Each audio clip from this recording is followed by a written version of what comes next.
Hello, lovely people. Today we are learning a powerful technique from the Silva Method called mental house cleaning. Think of your mind like a room you live in every day. If the room is full of worry, doubt, and emotional clutter, it feels heavy and stressful. But when the room is clean and clear, life feels lighter and more peaceful. So let us learn how to tidy the mind gently. Step 1. Notice the negative thought. Do not fight it. Do not overthink it.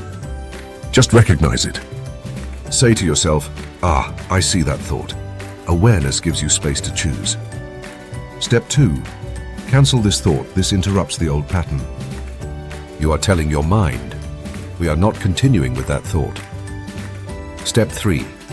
Replace it with a positive and supportive thought.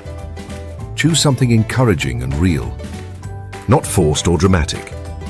Examples: I am improving every day. I can handle this step by step. This guides your mind toward balance and clarity. When you replace a negative thought with a positive one, you are rewiring the brain. This is because of neuroplasticity, which means the brain creates new connections through repeated thoughts. The more you choose positive and supportive thinking, the stronger those new pathways become.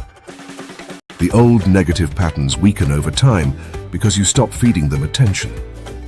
This is not pretending everything is perfect. It is teaching your mind to support you instead of attack you. When you practice this regularly, your emotional space becomes clearer. Your thoughts become calmer. You feel steadier and more confident. Your mind starts to feel like a peaceful home, not a noisy storage unit. Remember, this does not need to be perfect. Just consistent. Even small moments make a difference. Thank you for being here. Be gentle with yourself. Subscribe for more tools for calm, clarity, and emotional peace.